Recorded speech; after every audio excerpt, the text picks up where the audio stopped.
Part 1. You are going to hear a conversation. First, you have some time to look at questions 1 to 7.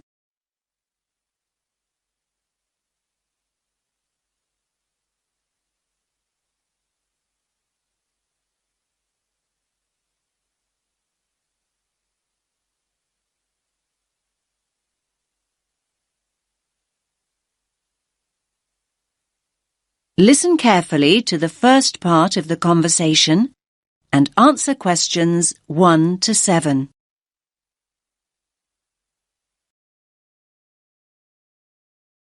Rita speaking. What should I do for you? Oh, hi. I'd like to order some stationery. Could I know your name? Jackson Paris. Right. Can I just confirm your account number and the name of your company, Jackson? Sure. The number is 692411. 692411. Right. And you're from Rainbow Computer? No, the company is Rainbow Communications. Oh, OK. I'll just fix that on the system. Communications. And what would you like to order, Jackson? Envelopes. We need a box of A4, that is, normal size envelopes. White, yellow or manila? We'll have the plain white, please, but the ones with the little windows. OK, one box. A4, white. Just one box, was it? On second thoughts, make those 2 boxes. We go through heaps of envelopes. As a matter of interest, are they made from recycled paper? No, you can't get white recycled paper. The recycled ones are grey, and they're more expensive, actually. Right, we'll stick to white then. Something else, Jackson? Yes, we need some coloured photocopy paper. What colours do you have? We've got purple, light blue, blue, light green, whatever you want pretty much. There are 500 sheets on the pack. Let me see. We're going to need a lot of blue paper for our new price lists. So can you give us 10 packs, please? Make sure it's the light blue, though. 10 packs of the light blue.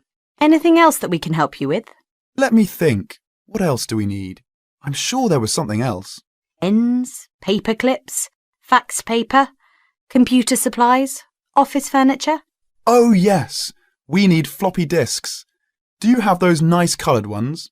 Yes, but they're a bit more expensive than the black ones. That's all right. I'm not paying anyway. Right, floppy disks. What about diaries next year? We've got them in stock already, and it's a good idea to order early. No, I think we're all right for diaries, but something we do need is one of those big wall calendars. You know, one that shows the whole year at a glance. Do you stock those? We certainly do. OK, can you include a wall calendar then, with the other stuff? Just make sure it's got the whole year on the one side. Sure. Now you have some time to look at questions 8 to 10.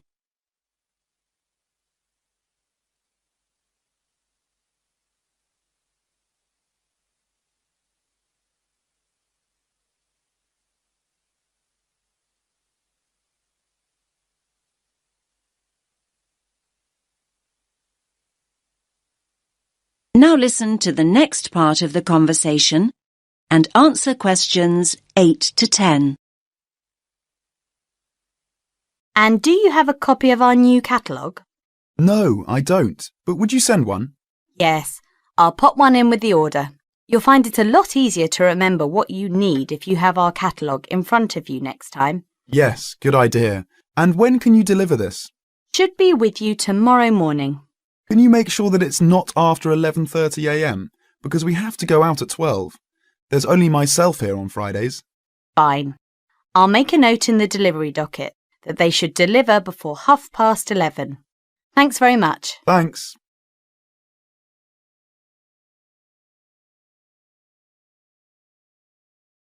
That is the end of Part 1. You now have half a minute to check your answers.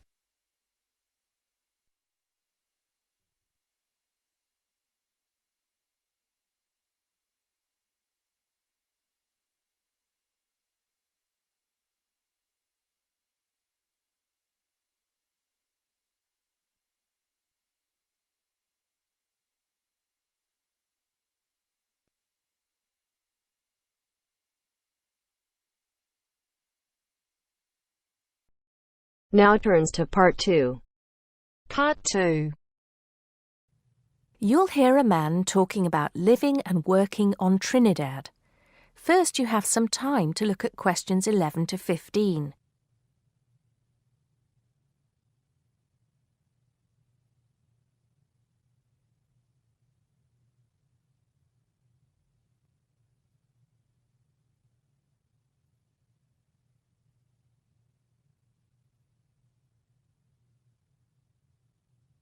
Now listen carefully and answer questions 11 to 15. Hi, I'm Steve Pinfold, and I'm here today to tell you about my gap year, which I took about 20 years ago.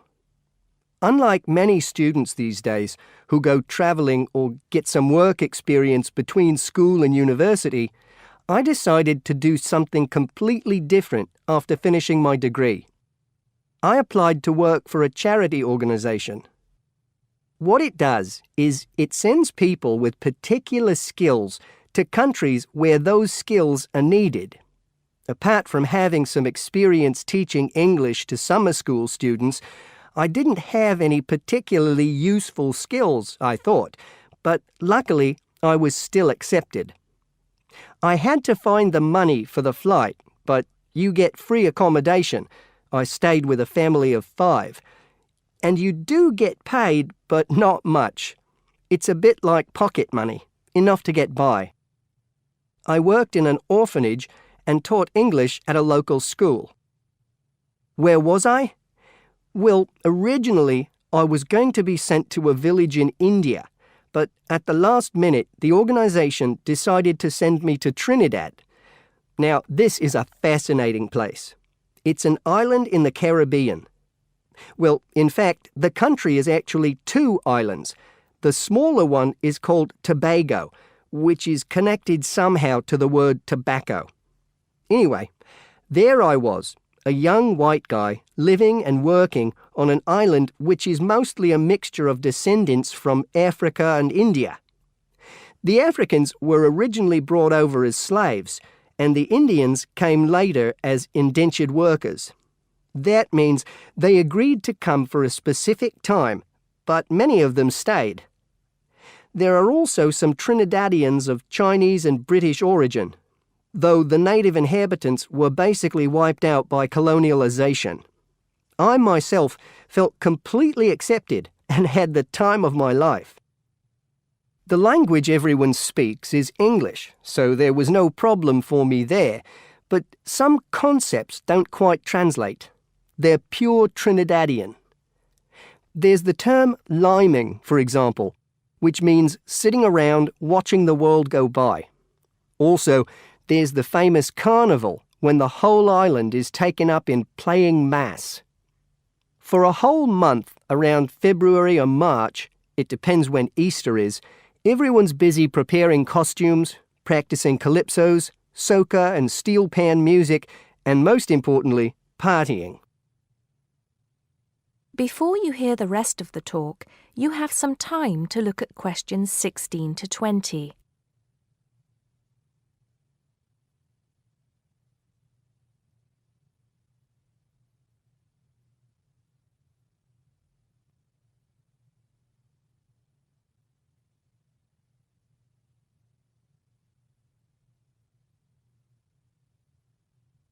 Now listen and answer questions 16 to 20. When the actual official carnival starts, it's days of 24-hour dancing in the streets. In Trinidad, it's called whining. You've probably seen this sort of thing on TV, in the more famous carnival in Rio, or even at the Notting Hill Carnival in London. Many people join bands, each one of which has a theme. For example, the sea or jungle fever, and they have costumes designed and made to go with the theme. These can cost $1,000 for the king and queen of each band. They're incredible. The whole city is a non-stop party zone full of colour and sound. It's serious too. The bands are in competition and the winner gets $1 million. Sorry, I got a bit carried away with those memories. Back to my real job there. The orphanage was called St. Augustine's, and that's also the name of the place where it was, St. Augustine, a town just outside the capital city, Port of Spain. I didn't have any particular job description, just to be with the children and tell stories, sing songs and play games. Oh, and we also went camping in the jungle once. I could tell you a few stories about that particular escapade. Every time I arrived at the gate, kids would come running towards me, shouting, with big smiles on their faces. The younger children seemed fascinated by my blonde hair and loved to touch it as if it was something miraculous. The English teaching I did 2 days a week in a primary school for 6 to 11-year-olds. The kids may have been poor, but they all wore neat and clean uniforms and were so respectful and enthusiastic. I've now been teaching for many years in different countries, and I still think those were the best students I've ever taught. What else did I do while I was there? I swam a lot. Can you imagine what it's like swimming with dolphins and with pelicans diving into the sea right next to you? More seriously, I trained to be a Samaritan. That's someone who listens and supports people who have problems with their lives. Overall, what I took from the experience was a sense of being in another culture, or rather cultures. As humans, we all share many characteristics, but we express ourselves in various ways. In Trinidad, there are lots of different communities and religions, and so many different kinds of festival to see. Hindu, Muslim, Christian, as well as some rather mysterious African traditions. There are quite a few Rastafarians too. Trinidad is, as Americans are fond of saying of their own country, a melting pot, where everybody is greeted warmly. Go and see for yourself. I'm not sure how it's changed since I was there, but I'd love to find out.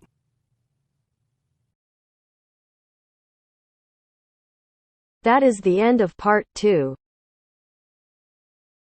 You now have half a minute to check your answers.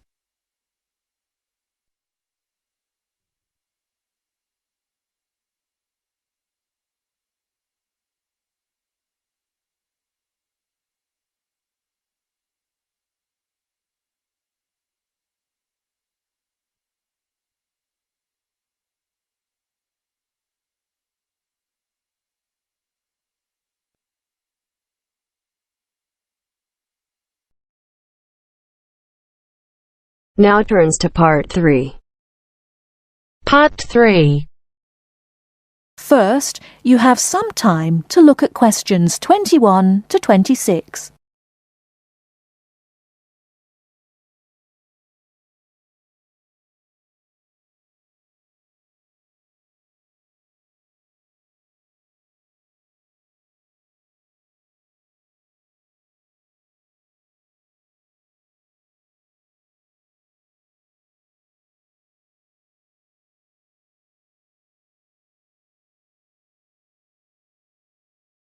Now listen carefully and answer questions 21 to 26.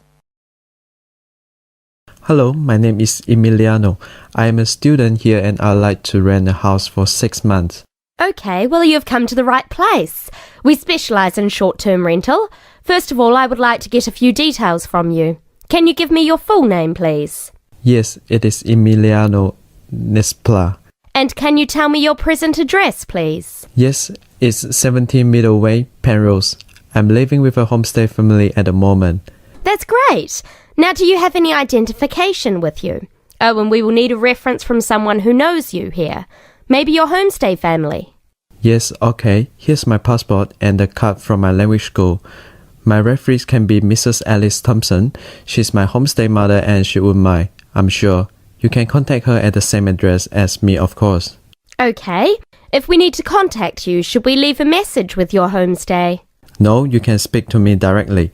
My cell phone number is 021 548 3534. Great. Now, do you have a bank account? You will need to pay your rent by direct debit. You know, it will come out of your account automatically every month. Okay, I don't have my bank account details with me now, but I can get them and bring them back later today. That's fine. Now, can you tell me what kind of house you were looking for? Do you want to rent by yourself? No, I'm looking for a 3-bedroom house. I want to rent with my 2 friends. I will bring them in to see you later today. Okay, and what areas are you interested in renting in? Well, here's a map. Can you see my school? I don't have a car, so I need to take some kind of public transport to school, and I don't want to travel for more than 30 minutes each way. Do you think you have anything which is suitable? Yes, we do. Here is a list of available properties. I'll highlight the ones that could be of interest to you. Look at the map and go and have a look at the houses with your friends. Do you have a friend with a car? Yes, I do. Good. So go and look outside the houses. It will give you an idea of what the area is like. But remember, don't go into the garden or knock on the door. If you want to go in and have a look, let me know and we can arrange an appointment. Okay, can you give me an idea of price? Yes. If you look at the list, you can see the weekly rent written next to the house address. Oh yes, I can see it now. Do I need to pay anything else? Yes, you need to pay a deposit which you will get back when you move out, and you have to pay a non-refundable agent fee which is equivalent to 1 week's rent. You will have to pay your bills when they come in every month too, of course. Okay, well, thank you very much for your help. What time should I come back with my friends and my bank details? How about 2:30 this afternoon? That sounds good. Thank you for your help. I'll see you later. Thanks for coming in. Goodbye.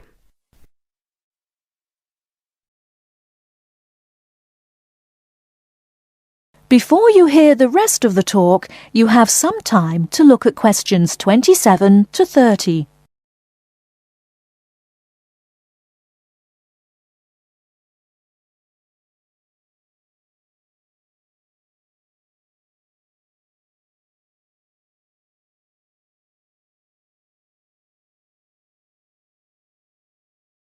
Now listen and answer questions 27 to 30. Hey, don't throw that can away. Why not? I finished with it. Yes, but you can recycle things like that. Oh, I haven't got time to recycle everything I throw away. That's a terrible attitude. Don't you care about... Hello, you two. Hi, John. What are you arguing about? Oh, Sam says he doesn't have time to recycle. What do you think? Well, I agree that it can be difficult sometimes. Do you always recycle everything then, Mary? Yes, I think everyone should. I mean, look at the state of the planet. If we don't all start making an effort now, it could be too late.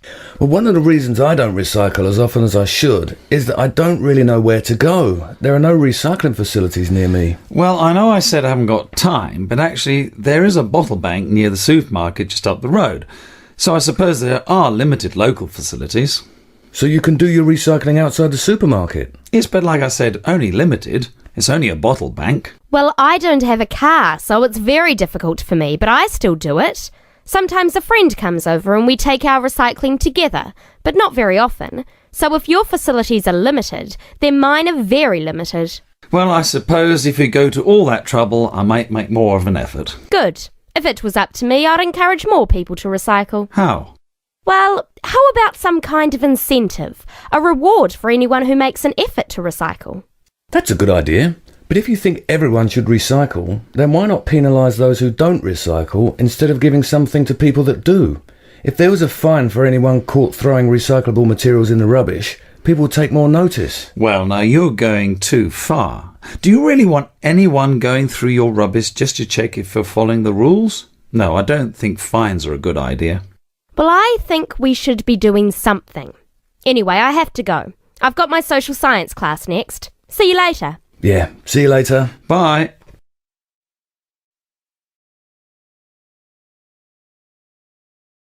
That is the end of part 3. You now have half a minute to check your answers.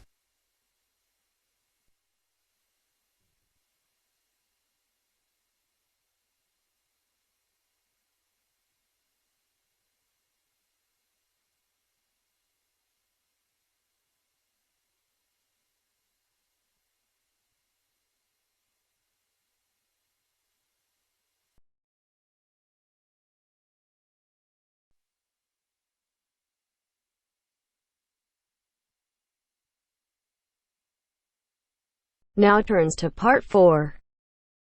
Part 4. You will hear a woman giving a talk at a popular science convention. She is describing research into artificial gills designed to enable humans to breathe underwater. Now you have some time to look at questions 31 to 40.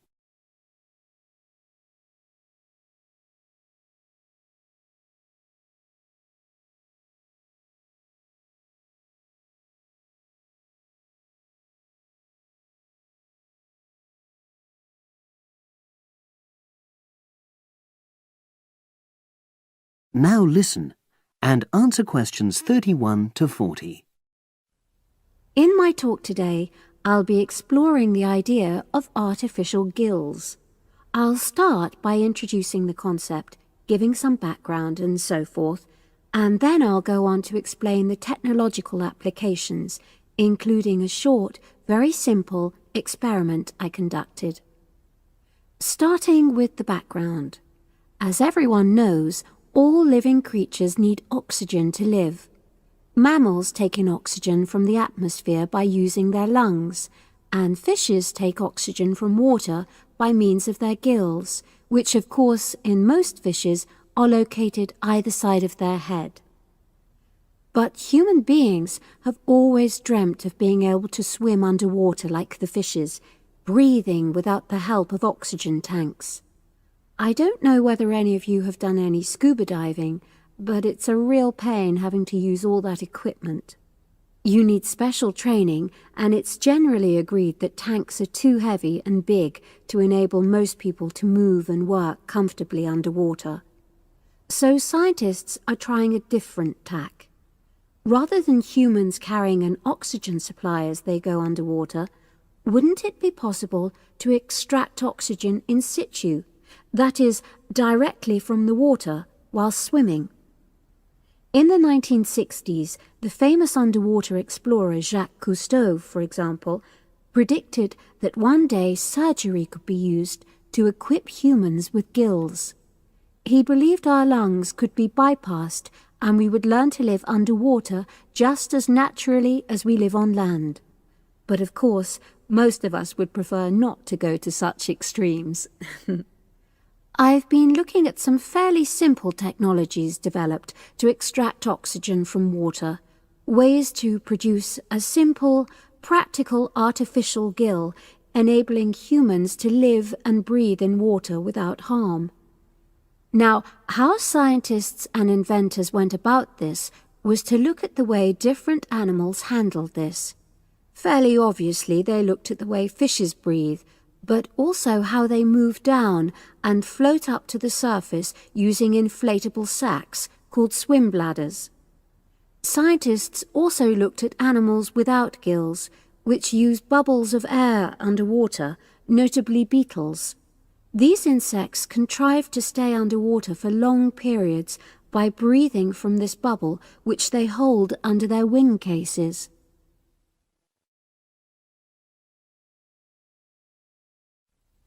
By looking at these animal adaptations, inventors began to come up with their own artificial gills.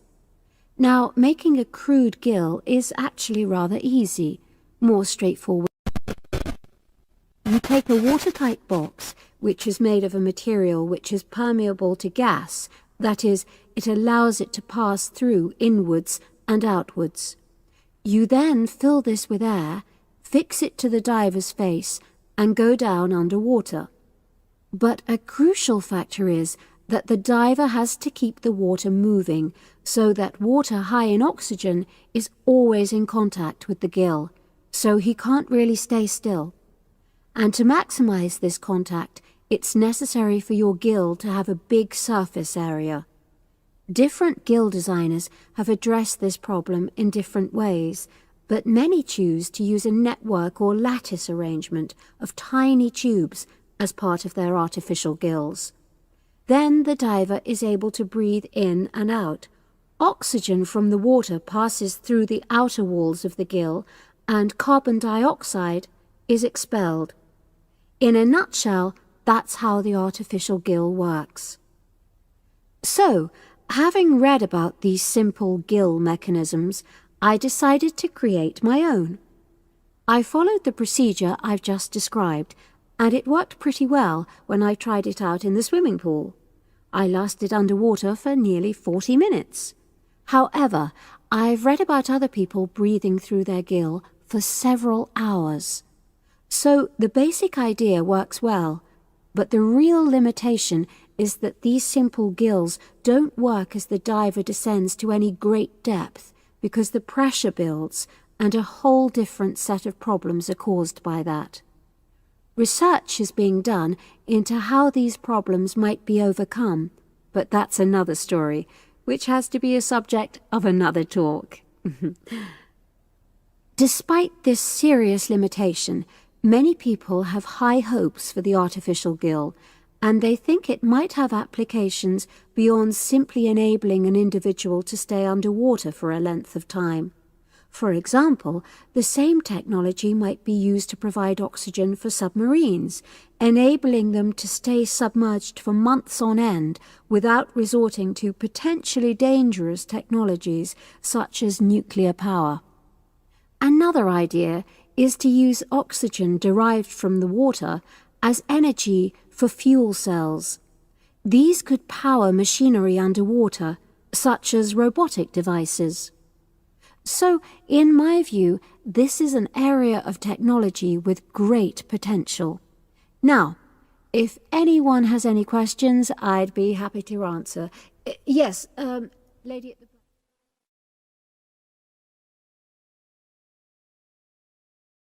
That is the end of part 4. You now have half a minute to check your answers.